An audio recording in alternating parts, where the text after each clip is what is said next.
وقار، ان سے خوامخواہ کیوں الجھ رہے ہو؟ وکیلوں سے ہمیشہ بنا کر رکھنی چاہیے، کسی وقت بھی ان کی ضرورت پیش آ سکتی ہے۔ اپنی بات ختم کر کے وہ ایک مخصوص دل خوش کن انداز میں مسکرائی۔ میں نے اسے اتنے قریب سے دیکھا تو مجھے ایسا محسوس ہوا جیسے پہلے بھی اسے کہیں دیکھ چکا ہوں۔ ذہن پر زور دینے کے باوجود بھی مجھے اس وقت یاد نہ آیا کہ ہم پہلے کہاں مل چکے ہیں۔ اس شائستہ اور پروقار عورت نے اپنے نظر بٹو ساتھی مرد کو وقار کے نام سے مخاطب کیا تھا، اور انداز ایسا تھا جیسے وہ اسے خود سے کم تر سمجھتی ہو، اور ایسا سمجھنے میں وہ 101% حق بجانب تھی۔ وقار نامی وہ شخص جواباً بولا، بھابی آپ بھی کمال کرتی ہیں، یہ کیا بات کر دی آپ نے کہ کسی وقت بھی وکیل کی ضرورت پیش آ سکتی ہے؟ کیا اس وقت ہمیں ایک قابل وکیل کی اشد ضرورت نہیں ہے؟ اوہ! وہ اس طرح چونکی جیسے کسی نہایت ہی اہم بات کو بے دھیانی میں بھولے بیٹھی ہو۔ اس نے دلچسپ نظر سے پہلے میرا اور پھر میری گاڑی کا تنقیدی جائزہ لیا، اس کے بعد اپنے ساتھی سے مخاطب ہوئی، وقار، ان وکیل صاحب کی گاڑی، شخصیت اور لباس سے ظاہر ہوتا ہے کہ ان کی پریکٹس خوب چلتی ہوگی، بلکہ دوڑتی ہوگی۔ اس کا واضح مطلب یہی ہے کہ یہ ایک قابل اور کامیاب وکیل ہیں۔ کیا میں غلط کہہ رہی ہوں؟ الفاظ کے لحاظ سے وہ اپنے ساتھی سے مخاطب تھی، مگر نگاہ میرے چہرے پر جمی ہوئی تھی۔ میں نے خاموش رہنا ہی مناسب سمجھا۔ وقار نے تائیدی لہجے میں کہا، بھابی آپ کا تجزیہ غلط کیسے ہو سکتا ہے؟ آپ کی مردم شناسی کو تو بڑے بڑے مانتے ہیں۔ ایک لمحے کے توقف سے اس نے اضافہ کیا، آخر آپ نے ملکوں سفر کیا ہے، زندگی بھر ہزاروں بلکہ لاکھوں بھانت بھانت کے لوگوں سے واسطہ رہا ہے آپ کا۔ ایک مرتبہ پھر مجھے سپارک ہوا کہ میں اس خاتون کو پہلے کہیں دیکھ چکا ہوں، مگر اس بارے میں سوچنے سے پہلے ہی اس نے مجھے مخاطب کر دیا، ہیلو، میرا نام رخشندہ ہے اور آپ؟ اس نے میرا تعارف حاصل کرنے کی خاطر دانستہ جملہ ادھورا چھوڑتے ہوئے مسافے کے لیے بڑی بے باکی سے اپنا دایاں ہاتھ میری جانب بڑھا دیا۔ میں ایک لمحے کے لیے گڑبڑا گیا، تاہم ایک مختصر ہچکچاہٹ کے بعد میں نے ایٹیکیٹس کو ملحوظ خاطر رکھتے ہوئے رخشندہ نامی اس فارورڈ عورت سے مصافحہ کرتے ہوئے کہا، مجھے مرزا امجد بیگ ایڈوکیٹ کہتے ہیں۔ وہ کچھ سوچتے ہوئے بولی، کیا آپ وہی مرزا امجد بیگ تو نہیں ہیں جن کے مقدمات کی روداد سسپینس ڈائجسٹ میں شائع ہوتی ہے؟ آپ کا اندازہ درست ہے، میں نے مختصراً کہا۔ وہ اپنے ساتھی سے مخاطب ہوئی، وقار، جلدی سے گاڑی ایک طرف کر لو۔ پھر وہ دوبارہ میری جانب متوجہ ہوئی، تکلیف کی معافی چاہتی ہوں بیگ صاحب، ہماری وجہ سے آپ کو کافی کوفت اٹھانا پڑی۔ اس کے لہجے میں ندامت کی آمیزش تھی۔ میں نے زیر لب مسکراتے ہوئے کہا، کوئی بات نہیں، مجھے ابھی تک یقین نہیں آ رہا۔ وہ اضطراری انداز میں بولی، حالانکہ سب کچھ اپنی آنکھوں سے دیکھ رہی ہوں۔ کس بات کا یقین نہیں آ رہا؟ میں نے پوچھا۔ وہ بولی، یہی کہ آپ واقعی کوئی حقیقی کردار ہیں۔ کیا آپ سسپینس ڈائجسٹ پڑھتی ہیں؟ تقریباً باقاعدگی سے، اس نے بتایا۔ آپ کی کہانی ایک ماہ کے وقفے سے آتی ہے نا؟ اور سچی بات تو یہ ہے کہ میں صرف آپ کی کہانی کی خاطر ڈائجسٹ خریدتی ہوں۔ جھوٹ نہیں بولوں گی، میں آپ کو کوئی فکشن کردار سمجھ رہی تھی۔ آپ تو حقیقت نکلے۔ آپ کی کہانیاں بہت دلچسپ اور مزیدار ہوتی ہیں، میں بہت شوق سے پڑھتی ہوں۔ تعریف کا شکریہ، میں نے خوش دلی سے کہا۔ ویسے میں اپنے مقدموں سے متعلق تمام قانونی اور تکنیکی مواد سسپینس والوں کے سپرد کرتا ہوں۔ قلم کاری میرے بس کا روگ نہیں، اور نہ ہی مجھے اتنی فرصت ملتی ہے۔ الفاظ کی جادوگری کسی اور کا کام ہے۔ رخشندہ کا ساتھی وقار اس دوران میں اپنی گاڑی میری گاڑی کے سامنے سے ہٹا چکا تھا۔ وقار نے 2 مرتبہ رخشندہ کو بھابی کہہ کر مخاطب کیا تھا۔ اس کا واضح مطلب یہی تھا کہ یا تو وہ رخشندہ کا دیور تھا یا پھر اس کے شوہر کا کوئی دوست۔ مجھے خوشی ہوئی کہ وہ میاں بیوی نہیں تھے۔ میں نے اپنی گاڑی کو آگے بڑھانے کا ارادہ کیا ہی تھا کہ رخشندہ میرے ارادے کو بھانپتے ہوئے بولی، بیگ صاحب، مجھے اس بات کا احساس ہے کہ آپ ایک بہت مصروف انسان ہیں، لیکن اگر آپ اپنی مصروفیت میں سے چند لمحات میرے لیے نکال لیں تو مجھے بڑی خوشی ہوگی۔ آخری الفاظ اس نے بڑے اسٹائلش انداز میں ادا کیے تھے۔ میں نے اس کے ہونٹوں پر مجسم دل آویز مسکراہٹ دیکھی تو ایک مرتبہ پھر مجھے ایسا لگا جیسے میں اس مخصوص مسکراہٹ سے پہلے بھی آشنا ہو چکا ہوں۔ مجھے شش و پنج میں مبتلا دیکھتے ہوئے اس نے کہا، میں یہ بات صرف اس لیے نہیں کہہ رہی ہوں کہ آپ کی کہانیوں کی مداح ہوں، بلکہ معاملہ اس سے بھی آگے کا ہے۔ اس کے معنی خیز انداز نے مجھے چونکنے پر مجبور کر دیا۔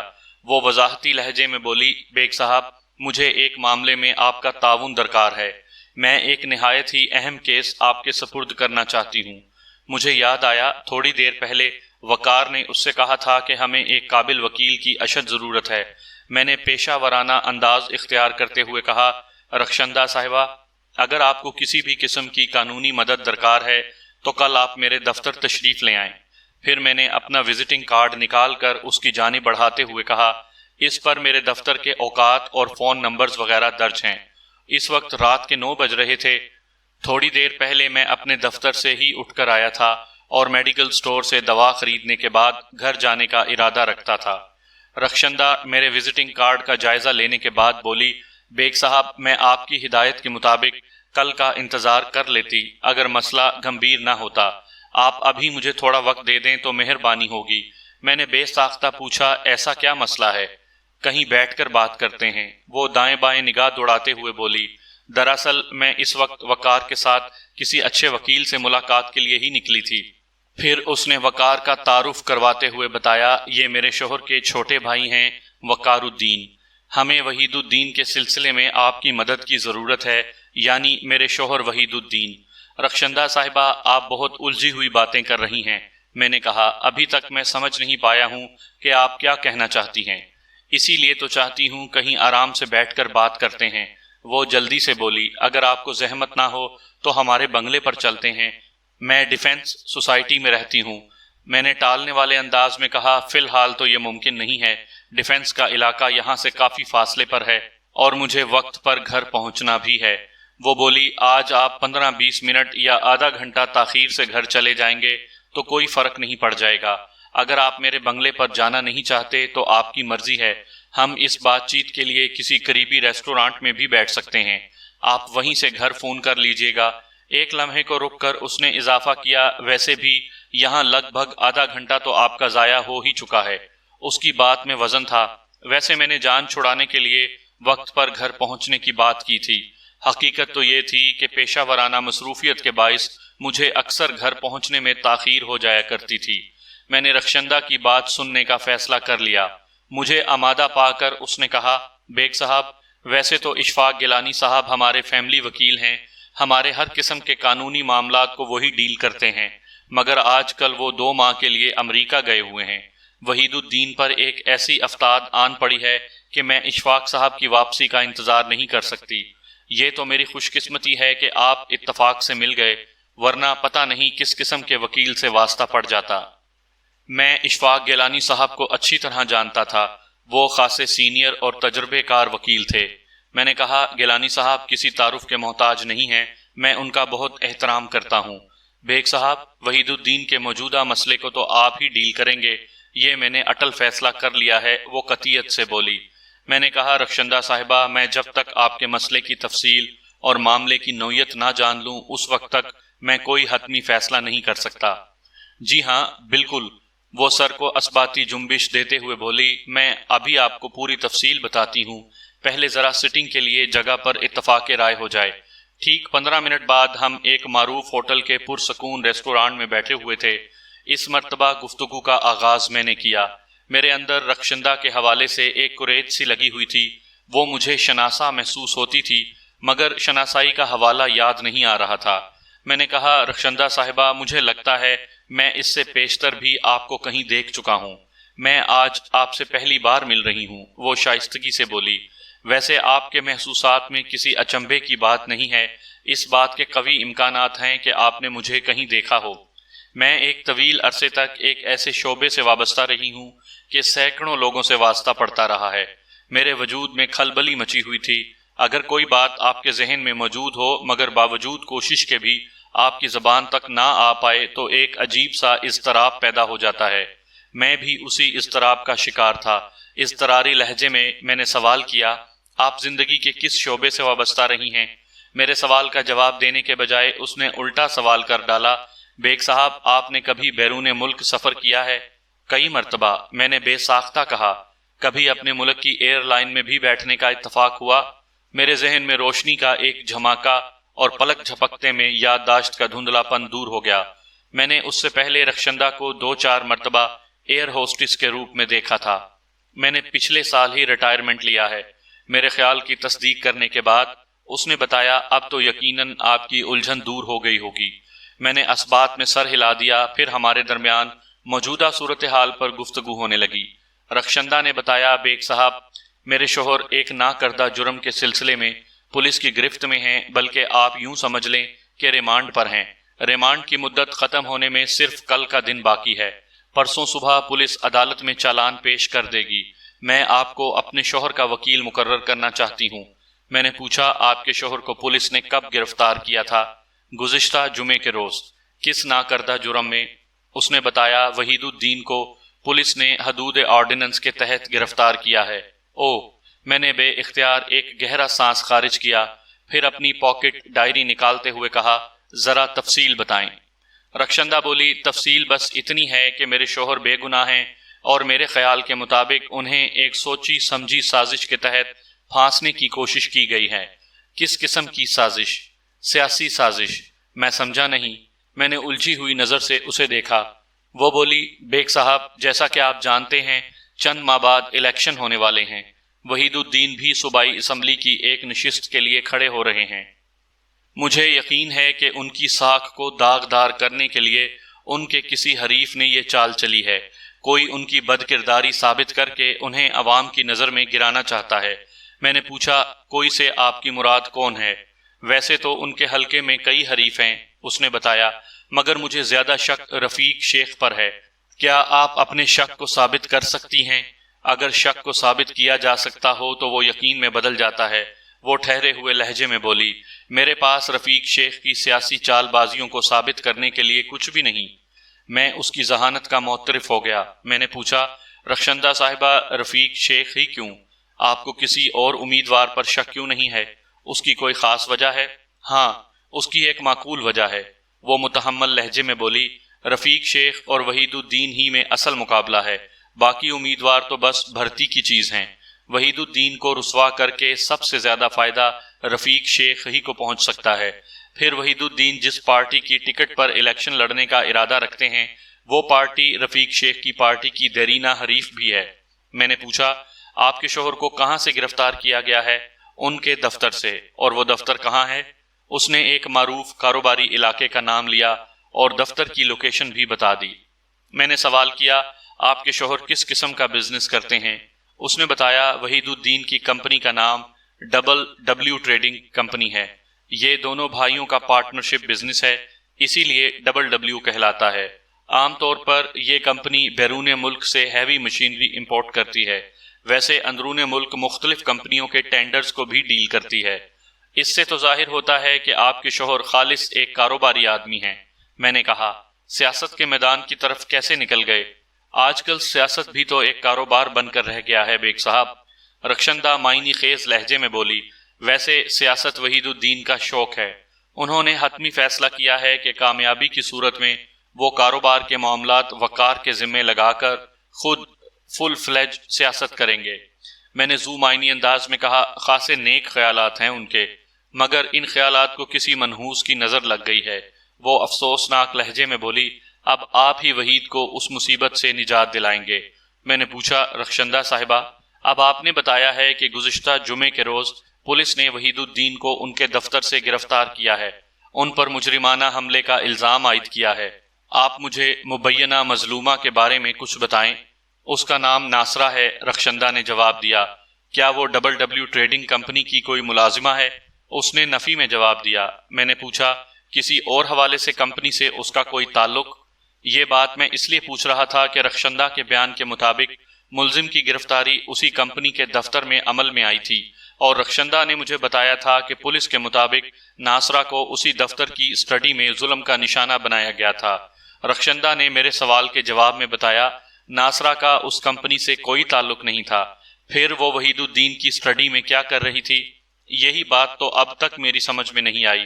وہ کندھے اچکاتے ہوئے بولی وحید نے مجھے بتایا تھا کہ وقوعہ کے روز ناصرہ ریسیپشنسٹ کی پوسٹ کے انٹرویو کے لیے اس کے پاس آئی تھی، اور انٹرویو کے بعد وہ لگ بھگ 2 بجے دفتر سے نکل گئی تھی۔ پھر وہ وحید کی اسٹڈی روم میں کس طرح پہنچی، یہ معمہ ابھی تک حل نہیں ہو سکا۔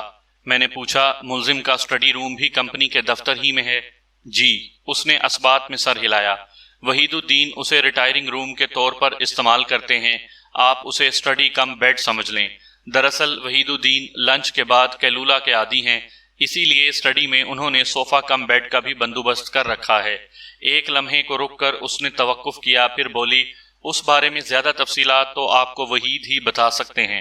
پولیس کے مطابق مبینہ جرم اس اسٹڈی روم میں سرزد ہوا ہے۔ میں نے گہری سنجیدگی سے رخشندہ کو دیکھا۔ وحید الدین سے تو میں ملاقات پر سب کچھ پوچھ ہی لوں گا، آپ یہ بتائیں کہ ابھی تھوڑی دیر پہلے آپ نے کہا تھا کہ مبینہ مظلومہ ناصرہ آپ کے شوہر کے دفتر میں کسی پوسٹ کے انٹرویو کے لیے آئی تھی، وہ کیا قصہ تھا؟ رخشندہ نے بتایا، میں وحید کے دفتر میں معاملات میں زیادہ دخل نہیں دیتی ہوں، تاہم وہ خود ہی مجھے خاص باتیں بتاتے رہتے ہیں۔ پچھلے دنوں دفتر کی ریسیپشنسٹ کی چھٹی کر دی گئی تھی۔ مذکورہ لڑکی کے مردانہ ملاقاتیوں کی تعداد اور اس کے ٹیلی فونک سرگرمیاں اس قدر بڑھ گئی تھیں کہ دفتر کے ماحول کو آلودگی سے بچانے کے لیے اس لڑکی کو فوراً چلتا کر دیا گیا۔ نئی لڑکی کے لیے وحید الدین نے اخبار میں اشتہار دے رکھا تھا اور وقوع کے روز امیدوار لڑکیوں کے انٹرویوز تھے۔ اس روز وحید الدین نے 5 لڑکیوں کے انٹرویوز کیے تھے، جن میں ناصرہ کا نمبر 5واں اور آخری تھا۔ وہ دوپہر 1:25 پر وحید الدین کے کمرے میں داخل ہوئی اور بقول وحید الدین ناصرہ لگ بھگ 2 بجے وہاں سے رخصت ہو گئی تھی۔ اس کے بعد ہی وحید نے لنچ کر کے اسٹڈی کا رخ کیا تھا۔ میں نے پوچھا، کیا آپ نے ناصرہ کو دیکھا ہے؟ جی، 1 مرتبہ دیکھا ہے۔ وہ نفرت آمیز لہجے میں بولی، پکی حرافہ دکھائی دیتی ہے۔ کیا آپ کسی بھی حوالے سے ناصرہ کو پہلے سے جانتی ہیں؟ بالکل نہیں۔ وحید الدین نے اسے کہیں دیکھا ہو؟ میں نے کہا، پہلے کوئی تعلق واسطہ رہا ہو؟ قطعی نہیں، وہ 2 ٹوک لہجے میں بولی۔ میں نے اس سلسلے میں وحید سے پوچھا تھا، مگر انہوں نے اپنی مکمل لا علمی کا اظہار کیا ہے۔ وہ کسی بھی سلسلے میں پہلے ناصرہ سے نہیں مل چکے۔ معاملہ تو واقعی خاصا پیچیدہ اور گمبھیر ہے، میں نے پرسوچ انداز میں کہا۔ اس کیس کی ڈور بڑی گنجلک ہے۔ آپ بالکل ٹھیک کہہ رہے ہیں بیگ صاحب، وہ امید افزا لہجے میں بولی، لیکن مجھے امید ہے کہ آپ اس الجھن کو یقیناً سلجھا لیں گے۔ میں آپ کے مارکوں سے ناواقف نہیں ہوں۔ میں نے پرخیال انداز میں کہا، سوال یہ پیدا ہوتا ہے کہ ناصرہ دفتر سے رخصت ہونے کے بعد وحید الدین کی اسٹڈی میں کس طرح پہنچ گئی؟ مجھے تو یہ رفیق شیخ کی سازش لگتی ہے۔ اگر آپ کی بات مان بھی لی جائے تو پھر سوال یہ پیدا ہوتا ہے کہ رفیق شیخ کو وحید الدین کی اسٹڈی تک رسائی کیسے حاصل ہوئی؟ میں نے کہا، ایسا اس وقت تک تو ممکن نہیں جب تک گھر کا کوئی بھیدی رفیق شیخ سے نہ ملا ہوا ہو۔ ایک لمحے کے توقف سے میں نے اپنی بات جاری رکھتے ہوئے کہا، پھر ایک اور پہلو بھی قابل غور ہے۔ آپ کے بیان کے مطابق وحید الدین بے گناہ ہے۔ اس سے وہ گناہ ہرگز سرزد نہیں ہوا جس کے لیے مبینہ طور پر اسے ذمہ دار ٹھہرایا جا رہا ہے۔ پھر پولیس کو کس بنا پر یقین ہے؟ کیا صرف مظلومہ کی فریاد کو ہی کافی سمجھ لیا گیا ہے؟ نہیں، رخشندہ نے سنجیدہ لہجے میں بتایا، وحید الدین کی گرفتاری کے فوراً بعد مبینہ مظلومہ کو میڈیکل چیک اپ کے لیے ہسپتال بھجوا دیا گیا تھا۔ طبی معائنے سے یہ بات ثابت ہو گئی ہے کہ ناصرہ مجرمانہ حملے کا شکار ہوئی ہے۔ میں نے ایک فوری خیال کے تحت پوچھا، کیا وحید الدین کا طبی معائنہ بھی کروایا گیا تھا؟ اس نے نفی میں جواب دیا۔ میں مطمئن ہو گیا، پھر پوچھا، آپ کے خیال میں وحید الدین کے اسٹاف میں کوئی ایسا موجود ہے جو درِ پردہ رفیق شیخ کا اعلی کار بنا ہوا ہو؟ ایک لمحے کے توقف سے میں نے وضاحت کی، میں یہ سوال اس لیے پوچھ رہا ہوں کہ آپ کو اس سلسلے میں رفیق شیخ پر شک ہے۔ رخشندہ کے بجائے وقار الدین نے جواب دیا، دفتر کا سارا سٹاف قابل بھروسہ افراد پر مشتمل ہے، میرے خیال میں تو کسی پر شک نہیں کیا جا سکتا۔ وقار نے پہلی مرتبہ گفتگو میں حصہ لیا تھا، ورنہ وہ اب تک احمقوں کی طرح ہماری صورتیں ہی دیکھ رہا تھا۔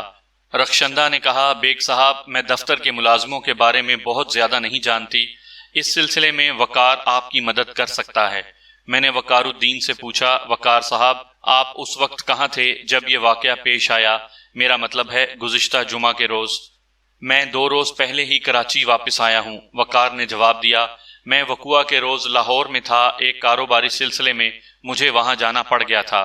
آپ کو اس واقعے کی اطلاع کیسے ملی؟ میں نے اسے تیز نظر سے گھورتے ہوئے سوال کیا۔ وہ جز بز ہوتے ہوئے بولا، بھابی نے مجھ سے رابطہ کرنے کی کوشش کی تھی، لیکن اتفاق سے فون پر میری ان سے بات نہ ہو سکی۔ دراصل میں 1 ہفتے کے کاروباری دورے پر تھا، مجھے لاہور، راولپنڈی، اسلام آباد اور کوئٹہ جانا تھا، جس کا شیڈیول بھابھی کو معلوم نہیں تھا۔ وہ مجھے کوئٹہ میں فون کرتی رہیں اور میں لاہور میں تھا۔ بہرحال مجھے جیسے ہی اس اندوناک واقعے کی خبر ہوئی، میں پہلی فرصت میں کراچی پہنچ گیا۔ یہاں آ کر آپ نے اپنے بھائی کی سلامتی اور حفاظت کے لیے کیا عملی اقدامات کیے؟ میں نے بدستور اس کے چہرے پر نگاہ جماتے ہوئے کہا۔ وہ بوکھلاہٹ آمیز نظر سے رخشندہ کو دیکھتے ہوئے بولا، ہم اسی سلسلے میں تو کوشش کر رہے ہیں۔ آپ سے ملاقات ہو گئی ہے، اب انشاءاللہ سب کچھ ٹھیک ہو جائے گا۔ میں نے واضح طور پر محسوس کیا کہ وہ میرے تیکھے سوالات سے خاصا گھبرا گیا تھا۔ میں نے قدرے مختلف انداز میں پوچھا، وقار صاحب، آپ بزنس میں اپنے بھائی کے پارٹنر ہیں، اس پارٹنرشپ کا تناسب کیا ہے؟ وہ بولا، ڈبل ٹریڈنگ کمپنی کے بزنس میں بھائی صاحب 75% اور میں 25% کا حصے دار ہوں۔ اسی حساب اور تناسب سے ہمارے ذمہ داریاں بھی تقسیم ہیں۔ دوسرے کاروبار میں بھائی صاحب میری پارٹنرشپ نہیں ہے۔ دوسرے کاروبار سے آپ کی کیا مراد ہے؟ میں نے پوچھا۔ رخشندہ نے وقار کے بولنے سے پہلے ہی میرے سوال کا جواب دیا، بیگ صاحب، جس بلڈنگ کے گراؤنڈ فلور پر ڈبل کا دفتر ہے، اس کے فرنٹ میں 4 بڑی بڑی دکانیں ہیں، جن میں سے 2 دکانوں میں وحید نے اپنے 2 مختلف قسم کے کاروبار سیٹ کر رکھے ہیں۔ وقار کی مراد اسی سے ہے۔ میں نے دلچسپی لیتے ہوئے پوچھا، کیا آپ مجھے بتانا پسند کریں گی کہ وہ دونوں بزنس کس نوعیت کے ہیں؟ کیوں نہیں؟ وہ زیر لب مسکراتے ہوئے تعاون آمیز لہجے میں بولی اور بتایا، ایک بڑی دکان میں وحید نے فوٹوگرافی کی کلر پرنٹنگ کا کمپیوٹرائزڈ سسٹم لگا رکھا ہے جو QSS کوئک سسٹم سروس کہلاتا ہے۔ یہ جدید ترین ٹیکنالوجی ہے۔ اس پلانٹ کی مالیت کروڑوں میں ہے، جو صرف 45 منٹ میں کسی کلر رول کے ڈیولپنگ اینڈ پرنٹنگ کے تمام مراحل کو مکمل کر دیتا ہے۔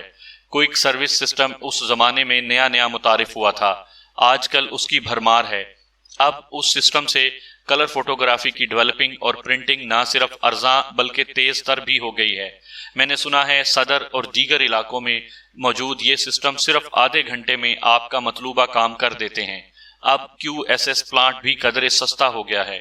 خیر، یہ تو جملہ معترضہ تھا۔ میں رخشندہ کی جانب متوجہ ہو گیا۔ وہ بتا رہی تھیں، دوسری دکان میں وحید الدین نے WD's کے نام سے ایک فاسٹ فوڈ ریسٹورانٹ کھول رکھا ہے، جو سیلف سروس کے اصول پر کام کرتا ہے اور خوب چلتا ہے۔ Thank you very much. میں نے رخشندہ کا شکریہ ادا کیا، پھر وقار کی جانب روئے سخن موڑتے ہوئے پوچھا، وقار صاحب، ڈبل ٹریڈنگ کمپنی کا سٹاف کتنے افراد پر مشتمل ہے؟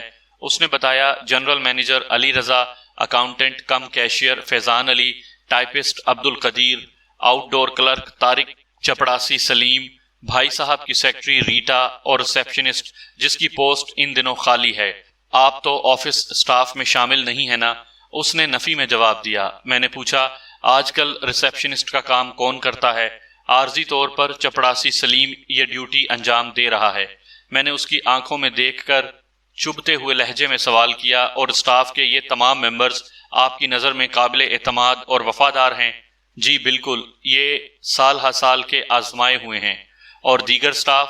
میں نے کہا، پھر خود ہی وضاحت کر دی، میرا مطلب ہے QSS لیبارٹری اور WD's ریسٹورانٹ میں بھی تو کچھ افراد کام کرتے ہوں گے۔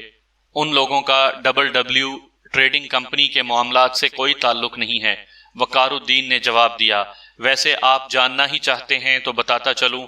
ایک لمحے کے توقف سے اس نے وضاحت کی، WD's کا سٹاف صرف 3 افراد پر مشتمل ہے، مینیجر دلاور خان اور معاونین الیاس اور منصور۔ سیلف سروس ہونے کی وجہ سے زیادہ سٹاف رکھنے کی ضرورت پیش نہیں آتی، جبکہ QSS میں تو صرف 2 لڑکیاں ہی ہیں۔ فرزانہ بکنگ اور ریسیپشن وغیرہ کو سنبھالتی ہے، روزی کیش اور ڈیلیوری کے معاملات کو دیکھتی ہے۔ ویسے وہ آپس میں ذمہ داریاں بدلتی رہتی ہیں۔ میں نے پوچھا، وقار صاحب، آپ نے کوئی سیکرٹری وغیرہ نہیں رکھی ہوئی؟ اس کے جواب سے مجھے لگا اس نے میرے سوال کا برا منایا تھا، شاید یہ اس کا احساس کمتری تھا۔ طنزیہ لہجے میں بولا، اگر آپ مجھے مشورہ دے رہے ہیں تو میں اس بارے میں ضرور غور کروں گا۔ میں بلا معاوضہ مشورہ دینے کا قائل نہیں ہوں، میں نے کہا۔ رخشندہ ہمارے درمیان کود پڑی، مجھے مخاطب کرتے ہوئے بولی، بیگ صاحب، ابھی تک آپ نے اپنی فیس کے بارے میں تو بتایا ہی نہیں۔ کہانیوں میں بھی آپ اس ذکر کو گول کر جاتے ہیں، کہانیوں میں ایسا دانستہ کیا جاتا ہے، میں نے کہا، مگر یہاں میں آپ کو اپنی فیس کے بارے میں ضرور بتاؤں گا، بشرط یہ کہ پہلے میں اطمینان کر لوں۔ کیسا اطمینان بیگ صاحب؟ رخشندہ صاحبہ، میں نے نرم لہجے میں کہا، آپ کی فراہم کردہ معلومات نامکمل اور الجھی ہوئی ہیں۔ اس زنجیر کی بہت سی کڑیاں یا تو سرے سے غائب ہیں یا پھر غلط جگہ پر جڑی ہوئی ہیں۔ میں جب تک اس مقدمے کے مبینہ ملزم سے ایک بھرپور ملاقات نہ کر لوں اس وقت تک معاملات آگے نہیں بڑھ سکتے۔ شور، وہ قطعیت سے بولی، آپ کل ہی وحید سے ملاقات کر لیں، پرسوں صبح تو ان کا چالان پیش کر دیا جائے گا۔ وہ کس تھانے میں ہیں؟ رخشندہ نے متعلقہ تھانے کا نام بتایا۔ میں نے اپنی ڈائری میں نوٹ کرتے ہوئے کہا، میں کل ہی وحید الدین سے ملاقات کر لوں گا۔ آپ دونوں کل شام میرے دفتر آ جائیں، پھر تفصیلی بات ہوگی۔